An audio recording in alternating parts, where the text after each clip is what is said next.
welcome to the Great Detectives of Old Time Radio. From Boise, Idaho, this is your host, Adam Graham. If you have a comment, email it to me, box13@greatdetectives.net.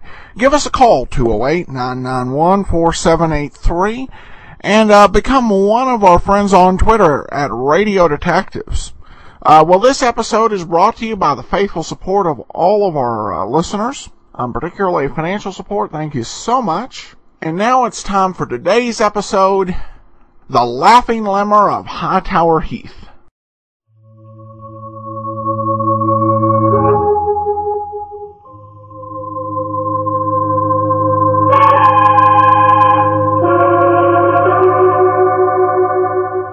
The makers of Clippercraft clothes for men and 924 leading retail stores from coast to coast present the world's most famous detective, Sherlock Holmes.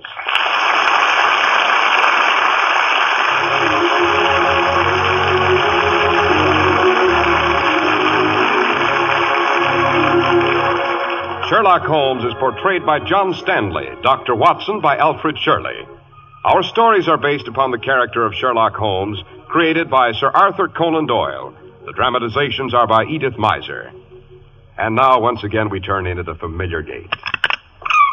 The wind whistles cold and sharp through empty branches. A brilliant October moon peers intermittently from behind scudding clouds. Hello, what's that in the good doctor's window? Pumpkin lantern. Dr. Watson is celebrating Halloween early this year. Come in, Mr. Harris, come in. Why the delay on the doorstep? Why, I was just admiring your Halloween decorations, Dr. Watson. A work of art, eh? Presented to me this afternoon by my youngest godchild. It's supposed to ward off goblins and witches and other nefarious familiars who are abroad this time of year. You mean who are supposed to be abroad, Doctor? Well, not necessarily, Mr. Harris. Not necessarily. Well, here, take this chair by the fire. Thank you. Did I ever tell you of the time Holmes and I had a rather terrifying encounter with the notorious Laughing Lemur of Hightower Heath? Why, you know you didn't, Doctor. Who was she? A witch who had been buried centuries before on wild and brooding countryside known as Dartmoor. This adventure took place on All Saints' Eve, the particular witch's Sabbath, which you Americans refer to as Halloween. And there I go off the deep end as usual. Suppose I pause to pour us each a glass of fresh cider, while you pay homage to our sponsor. What could be fair, Dr. Watson? To tell you that Clippercraft suits sell for only $35 and $40, with a few special models at $43.75. To say that Clippercraft top coats and overcoats sell for only $35 to $40 and sport jackets for only $24 is only half the story. Because you really only begin to appreciate that these prices are astonishingly low when you've seen Clippercraft clothes. Custom details in the form of correct styling, perfect fit, luxurious tailoring, and rich, long-wearing fabrics are yours in Clippercraft. Manufacturing ingenuity and a really great distribution idea make all this possible. Available to you in your own local independent store, where friendly attention is traditionally yours. For through the Clippercraft plan, 924 leading stores across America have concentrated their buying power, resulting in tremendous savings in manufacturing and distribution costs. You'll be amazed at Clippercraft's values. Compare Clippercraft with clothes selling for many dollars more.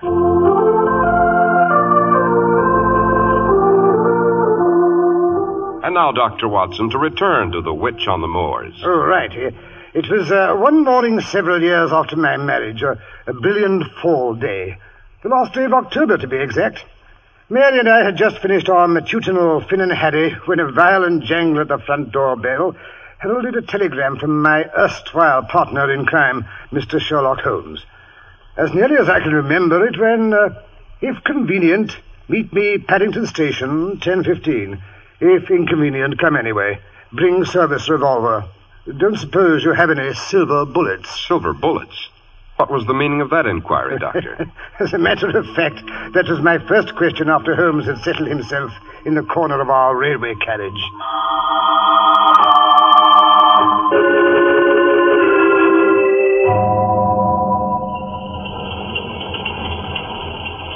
Holmes, I gather from your telegram that we're about to embark on another investigation.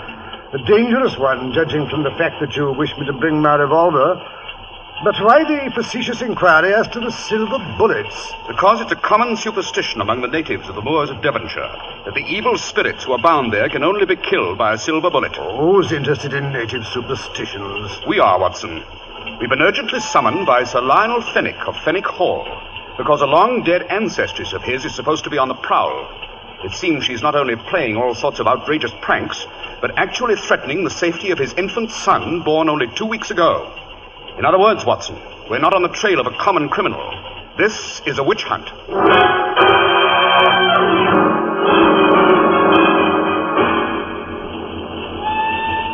Pressing, Watson, the first glimpse of the moor? Yes. We shall be there shortly. Notice that ancient Roman tower. She's buried at the crossroads at the foot of that hill. It's from that building that she derives her name. Who derives what name? The Laughing Lemur of Hightower Hill. A lemur is the Roman word for ghost or spirit of the dead. But she was a witch besides. That's why she was buried at the crossroads. She would have been burned, of course, and her ashes scattered to the four winds, except that she was a great lady and married to the head of the house of Fenwick, whose given name was Hugo. Hugo was an old boy in his 60s when he married her. Much to the annoyance of his brother Edgar, he imported a lusty, fun-loving young French noblewoman, a Louise de Lamballe, whose mother was the notorious Madame de Montespan. Madame de Montespan, wasn't she a sort of minor Borgia? Yes, Watson. At any rate, Louise seemed young and gay and exceptionally healthy and active. Too athletic, perhaps, for her ancient bridegroom, because she insisted he accompany her when she rode to hounds. But in due course of time, he was found, his neck broken, on the far side of a particularly high wall, which his wife, shrieking with laughter, had jumped a few moments before. Even after Hugo's death, Louise rode by day and danced by night, and day or night she continued to laugh. Dash bad taste, if you ask me. Quite. At first, her brother-in-law, Edgar, seems to have been fairly tolerant of the situation, since he now believed himself lord of the manor. But one day, 3 weeks after her husband's death, Louise came to him and informed him that she was going to have a child. The dead Hugo was to have an heir. She relayed the information with gales of laughter. Poor Edgar. The joke was certainly on him. Oh, no. He started rumors about his brother's widow. The French perfumes she used were love potions. She and 12 companions she brought with her from France had formed a coven. A coven? In the old days when witchcraft was in flower, Watson, witches and their familiars banded together in unholy groups of 13, which were called covens. Oh. Lastly, Edgar claimed that no mortal had fathered the child, that it was the offspring of the devil himself. In proof of this contention, he pointed out cloven hoof prints under Louise's window. In short, the unfortunate lady was tried as a witch, and English justice being, shall we say, slightly biased in those days, she was sentenced to be hanged by the neck until dead. Dashed unfair, if you ask me. After which she was buried at the crossroads beneath the Roman tower, with a stake through her heart and a great stone over the grave to make sure she didn't return from it. Oh, lot of primitive nonsense. I wonder. At any rate, during the last fortnight, some person or persons seem to have moved that stone, and some rather curious, not to say frightening, phenomena have occurred. And the present head of the house of Fenwick seems to feel the safety of his firstborn is threatened, and that this danger should reach its peak tonight, which is All Hallows Eve. Yes, here we are. This is our station. And that gentleman waiting over there beside the wagonette with a pair of handsome cobs is undoubtedly Sir Lionel, the present master of Fenwick Hall.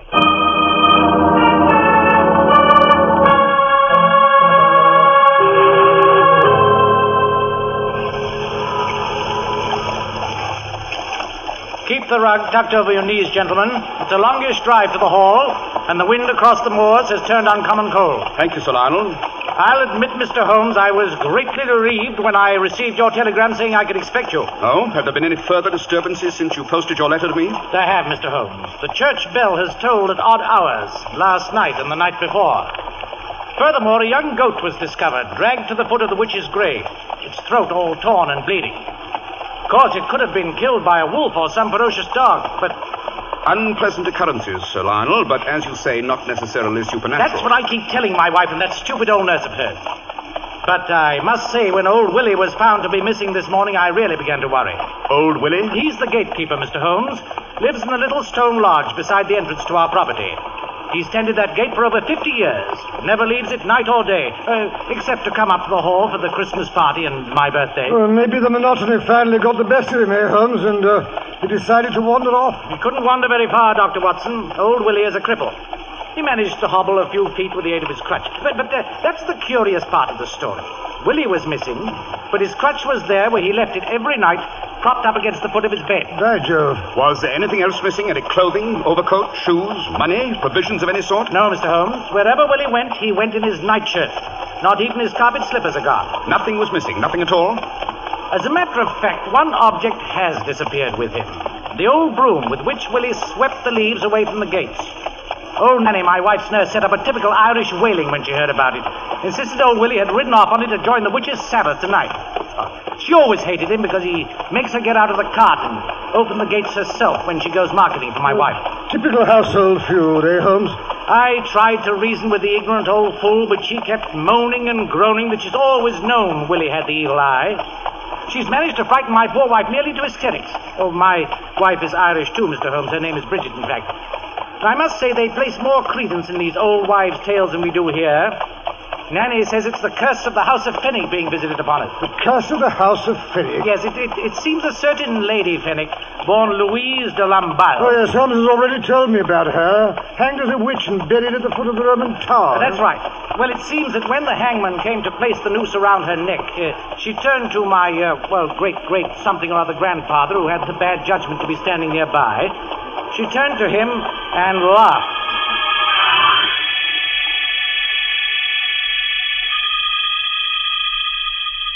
But my dear brother Edgar, a silken rope. Que c'est charmant. You think this is the end of Louise de Lamballe, but you're so very mistaken. You do not let me live to have my first child, and so I say, I will not let your first child live. No, not the first child of any of the great house of Fenwick. Louise shall come back from the grave. She shall come back and take them all.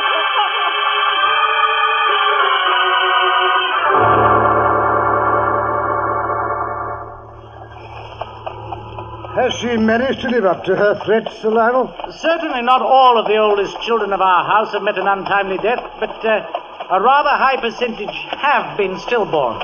Several have succumbed shortly after birth. The wind is rising. We're approaching Hightower Tor, Dr. Watson. The wind is always stronger here. How ghastly the Roman ruins look in the moonlight. When we reach the next bend in the road, we shall be opposite the witch's grave. I see. There's a curious strip of mist lying across the road. Easy, Blue Boy. What in blazes has got into the horses? Something seems to have frightened them. Great Scott, what's that? There's something white over there in the bracken. Rein in the horses, Sir Lionel. Right. I think our investigation may begin here. Right. Come along, Watson. I'm a giant. See, that white thing, it's moving. It's crawling along the ground. Yes, it's a man. He's badly hurt. What's he doing all in white? It's a nightshirt, Watson. By Jove, it's old Willie, but his face is all black, so are his hands.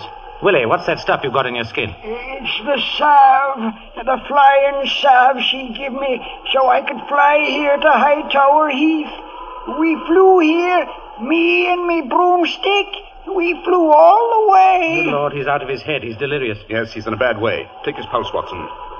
Here you are, Willie. Take a swig out of my flask. Thank you, sir. I'm frozen cold. It's been cold ever since I put on the salve. She said it's 'cause we was flying so high. Who was she? What was her name? The witch, of course. What did she look like? That I couldn't rightly say. She was wearing a veil over her face and standing in the moonlight at the foot of me bed. I'd been asleep when she called to me.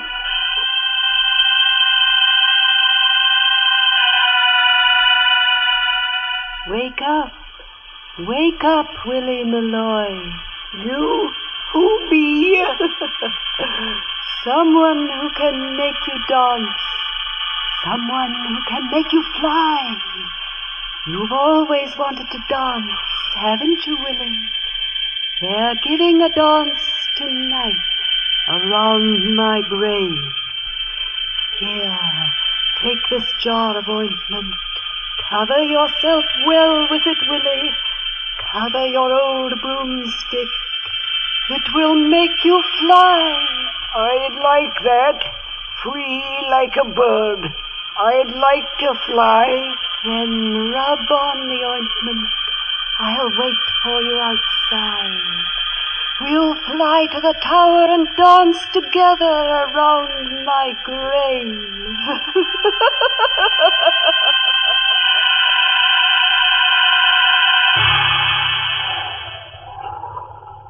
I did like she told me, sir.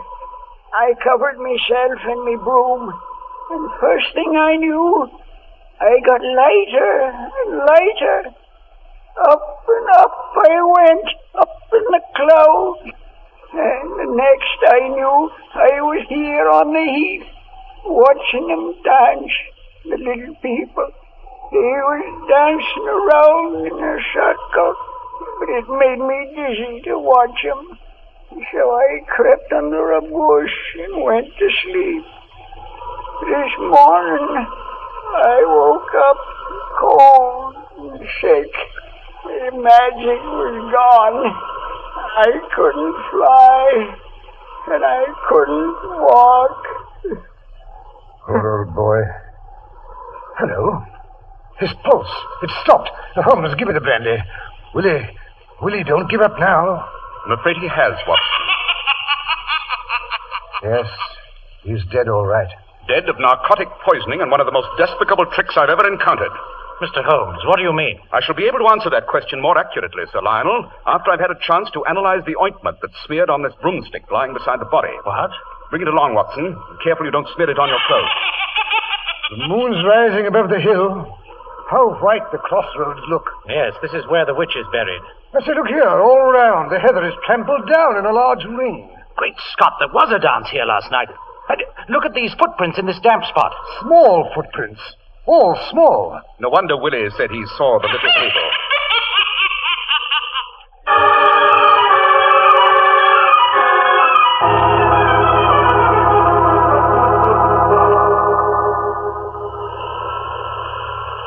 Here we are, gentlemen. This is Fenwick Hall.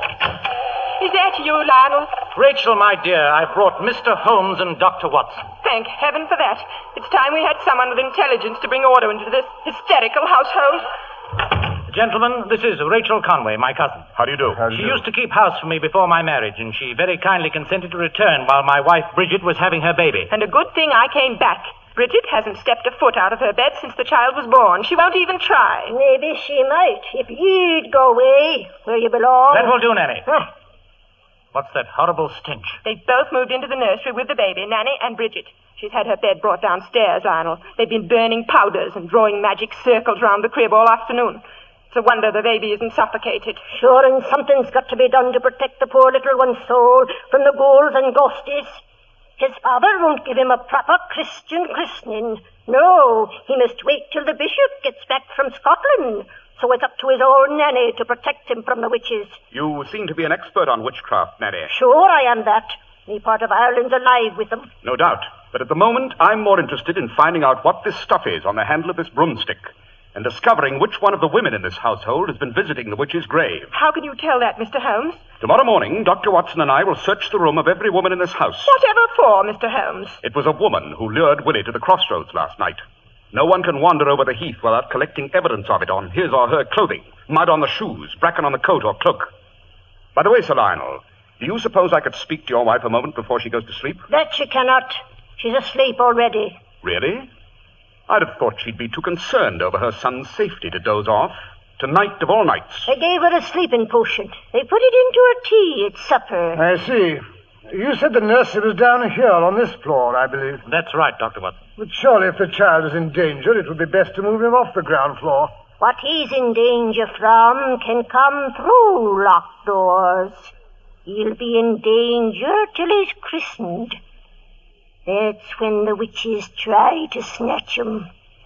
It's the soul they're after, not the body. Nanny, one more word of that nonsense and I'll ship you back to Ireland. Now, get back to your mistress where you belong. Sure, if it's back to Ireland I'm going, she goes with me, and don't you forget it.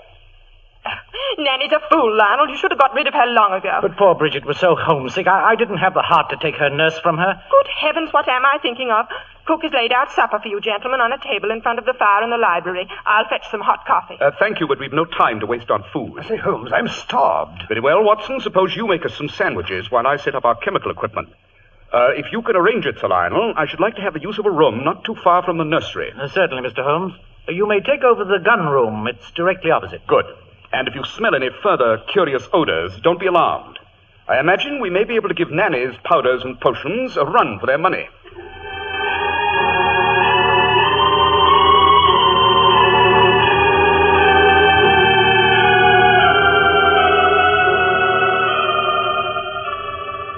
Now, Watson, let's see what we've discovered in this confounded salve. Hog's fat, water, hemlock, aconite, blood. Probably from a rat or bat. I can't determine that without a more powerful microscope. Cinquefoil, deadly nightshade, and soot. Fine collection of poisonous ingredients, eh, Holmes? The interesting thing, Watson, is that they're all well-known ancient poisons. The aconite and deadly nightshade, or belladonna, being particularly potent. Why, belladonna's a violent deliriant. No wonder poor old Willie thought he was flying. Yes, Watson, the salve that was used to anoint Willie and his broomstick was undoubtedly a medieval witch's formula for flying ointment. You don't really believe in things like that, Holmes? No, Watson, I don't think Willie actually flew from here to the Roman Tower. But he was undoubtedly under the impression that he'd done so. He was probably transported in a cart or carriage. But why should anyone want to poison Willie, take him across the moors and leave him to die? I don't think the intent was to harm him as much as it was to frighten him. Unfortunately, whoever took him to the witch's grave was frightened off when they found they weren't alone. When they found they weren't alone? Exactly. The little people were more than they'd bargained for. Oh, Holmes, really, there are times when you... Watson, someone opened the door upstairs. Turn out the lamp. That's right. I didn't hear anything. Yes. Someone's coming along the upper hallway. I thought my remark about searching the rooms tomorrow might lead to something. If any of the women in this household have anything to hide, you may depend on it they'll try to get rid of it tonight. Someone's coming down the stairs. Yes, judging by her step, it's a woman. She's heading for the library. You stay here, Watson. Keep your eye on the nursery door. I'm going to follow her. I wouldn't throw those papers in the fireplace, Miss Conway. Mr. Holmes. If you'll allow me to take one look at them... I'd rather die. Very well. Suppose I tell you what those envelopes contain. Some early photographs of Sir Lionel and letters from him. But they're not love letters. You must believe me, they're not. I do believe it, Miss Rachel. You were and still are in love with him. The affection has never been returned. Is that right? Yes, Mr. Holmes. But Lionel doesn't know how I feel. He doesn't know I've kept his letters. Please don't tell him. It would kill me if he found out. I've kept many secrets in my time, Miss Rachel. I believe there's room for one more. Mr. Holmes, I don't know how to thank you. Don't try. And for goodness sake, go out to the kitchen and make yourself a cup of tea. Make some for Watson, too. I will, Mr. Holmes. Oh, I will. Holmes, come quickly. The old nurse slipped out of the nursery. She's gone upstairs. Calm yourself, Watson. We'll catch her on the way back. Yes, I wonder what she'll bring with her. Strange how old houses creak at night. Quiet, Watson. Yes, she's coming back. She's reached the head of the stairs. Now she's stopped 2 steps down. So that's her little game, is it? Very interesting. Yes, here she comes down the rest of the way. Strike a match, Watson. Now then, Nanny, what's that you've got in your hands? A ball of twine and a pair of shoes. Why not? My lady's shoes it is. Forgot to shine them. So you did. Muddy, aren't they? Let me see them. You go to the devil. Well, I'll be... Yes, Watson, as I suspected, Lady Fenwick wasn't as bedridden as she wanted people to believe. Sometime during the last 24 hours, she's been out on the moors. That red clay on her boots is rather prevalent at the foot of Hightower Hill. You mean she's been pretending to be the ghost? Holmes, it's midnight. The witching hour. Help the baby! Save the baby! Nanny! Bridget, I'm coming! Lionel, for the love of heaven, stay up there! Don't come downstairs, Sir Lionel, if you value your neck. Bridget, Mr. Holmes, what's happening down there? Light the lamp, Watson. That's better.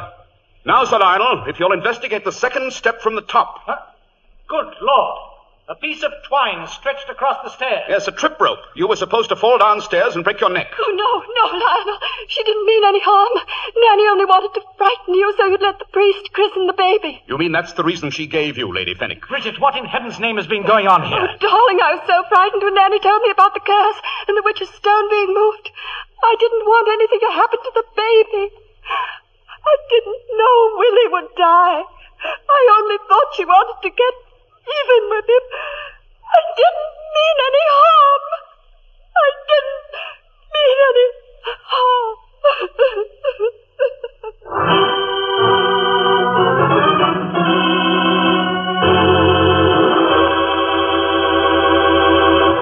Wow, I'll say that was a spine chiller, Dr. Watson. Appropriate for Halloween, don't you think? But look now, why did old Nanny want to call Mr. Harris, before I explain all that, suppose we show our gratitude to the people who make this program possible. A very sound idea, Dr. Watson. It's quite a shock when you're face to face with Clippercraft clothes.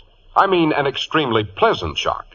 For even experts are amazed at Clippercraft values. Without the sacrifice of quality, you can buy really fine Clippercraft clothes for far less than ordinary clothes cost elsewhere, in a pleasant atmosphere at your own local independent store where you get friendly personal attention. Clippercraft has delivered the goods in more ways than one. Through the famous Clippercraft plan, 924 leading stores from coast to coast have concentrated their buying power. The result is exceptionally fine quality at exceptionally low prices. Remember, Clippercraft suits are only $35 and $40, with a few special numbers at $43.75. Top coats and overcoats are only $30 to $40, and sport jackets only $24. Selling beautifully tailored, expensive clothes at inexpensive low prices at the nation's finest independent stores is the great big idea behind the Clippercraft plan. That's why men who know insist on Clippercraft clothes. So be sure to visit the Clippercraft store in your city. The leading stores in the metropolitan area that bring you Clippercraft clothes are Saks 34th, Broadway at 34th Street, Manhattan, Abraham and Straus, Brooklyn, the Boulevard Men's Shop, Kresge, Newark, New Jersey, and the B&B Clothes Shop, 16408 Jamaica Avenue, Jamaica. These great, courteous, and friendly stores are proud to add their names to that of Clippercraft in the label of your suit, top coat, sports jacket, and overcoat.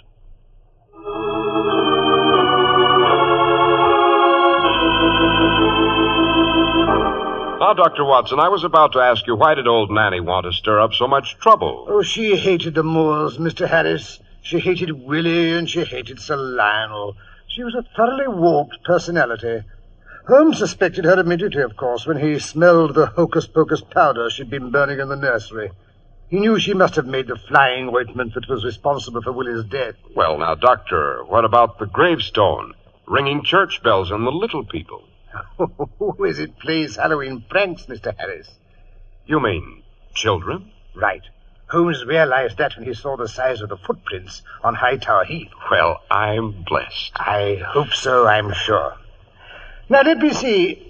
Next week I'll tell you how Holmes and I investigated the case of a little governess whose employer agreed to pay her extra wages because she was willing to cut off her hair and wear a bright blue dress. Sounds like rather curious requests, Dr. Watson. Why was she asked to do those things? That question led Holmes and myself to visit a decidedly sinister country place called the Copper Beeches. We found a most unexpected answer in the attic.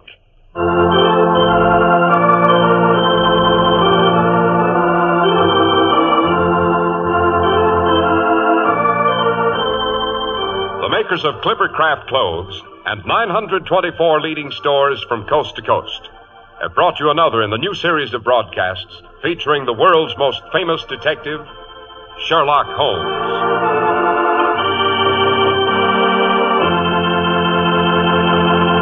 Sherlock Holmes is produced and directed by Basil Lochran, with special music by Albert Berman.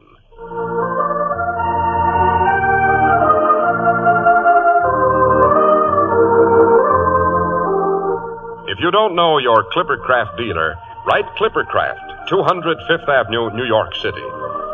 Be sure to listen next week to Sherlock Holmes in the Adventure of the Copper Beeches. If you'd like to attend the Sherlock Holmes broadcasts in New York, See your local Clipper Craft dealer, and he'll tell you how to obtain your tickets.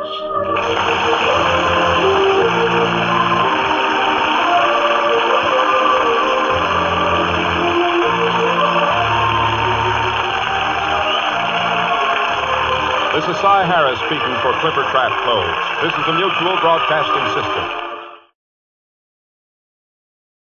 Welcome back. Well, I really am not a fan of making the listeners wait through the commercial to find out how Holmes solved the case. But I guess that's one way to make sure that they don't walk out before hearing the last ad for Clipper Craft suits. And I guess overall, appropriately creepy story that worked with that time of year. Well, we do have a listener comment over on Podcast Alley. I go to sleep every night listening to the latest download. Well, I hope this one doesn't make it harder to go to sleep. But thank you so much for listening out there. We will be back tomorrow with yours truly, Johnny Dollar. In the meanwhile, send your comments to Box 13 at greatdetectives.net. Give us a call, 208-991-4783. And become one of our friends on Facebook, facebook.com/radiodetectives.